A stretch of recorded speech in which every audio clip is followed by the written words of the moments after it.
Not my usual type of video, but here's a commentary video. I didn't want to make anything too extreme for myself, so here's a summary of a game called Heptad.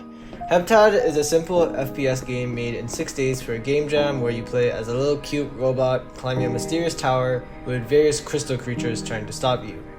This video is split into 3 parts, so skip around if you want, even though this video should be very short.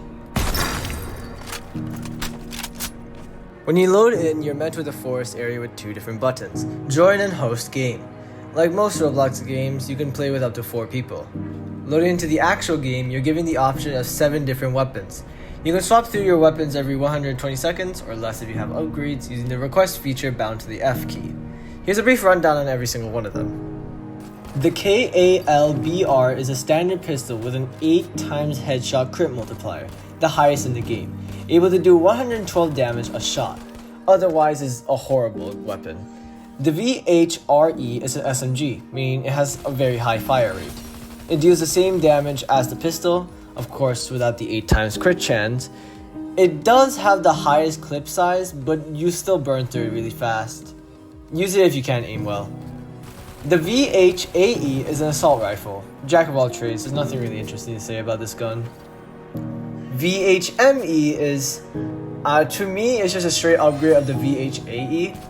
Minus the ability to hold and spam the button from the AE, it has a much higher damage output than the AE, resulting in the ME being better than the AE.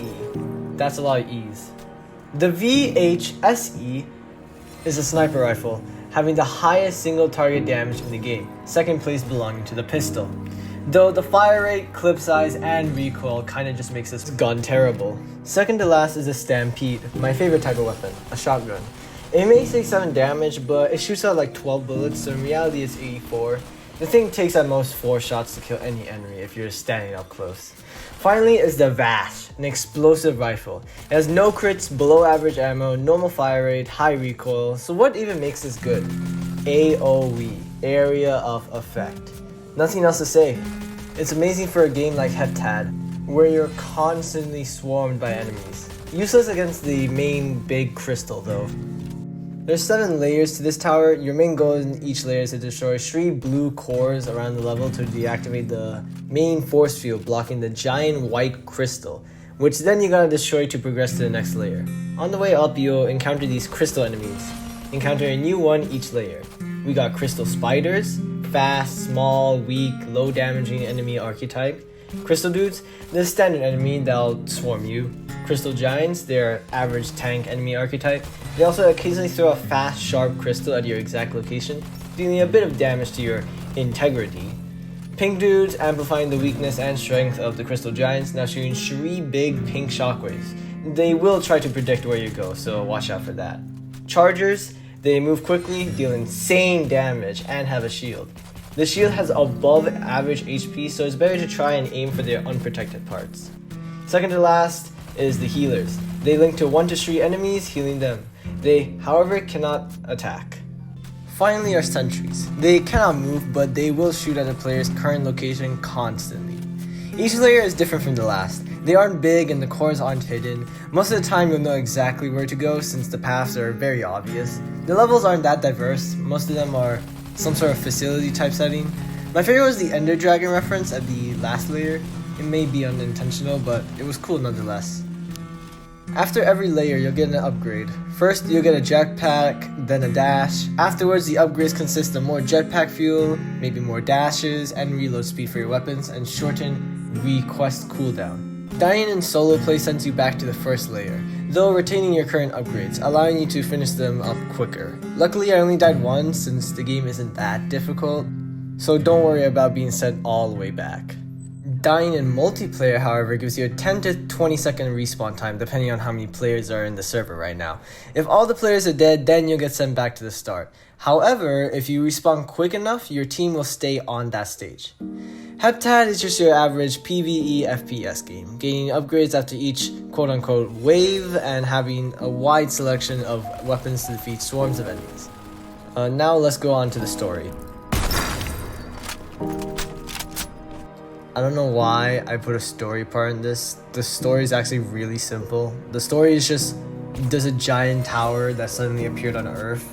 The tower is named Heptad. Fun fact, Heptad is actually a real word. It stands for 7, probably because the tower has 7 layers onto it. Back to the story. You are a robot designed to go inside the tower and destroy it from the inside. Now, probably for replay purposes, but when you destroy the final crystal in the tower, you just die on the spot.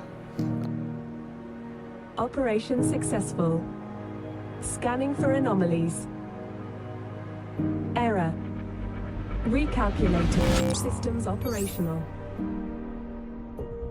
Stopping you from researching the anomalies.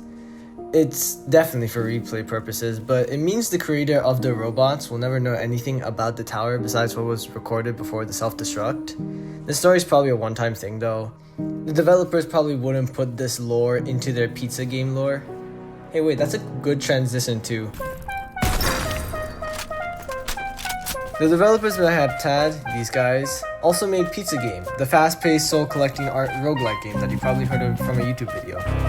Heptad was made in 6 days for the RSC 2025 Summer Game Jam, winning the best gameplay category stated in the description. I didn't do much research into the game jam since I couldn't find any results on the first page of Google, so it might as well just be lost media in my eyes. I found a comment from the creator on a separate YouTuber's video on Heptad stating they are fixing this game, which is definitely needed.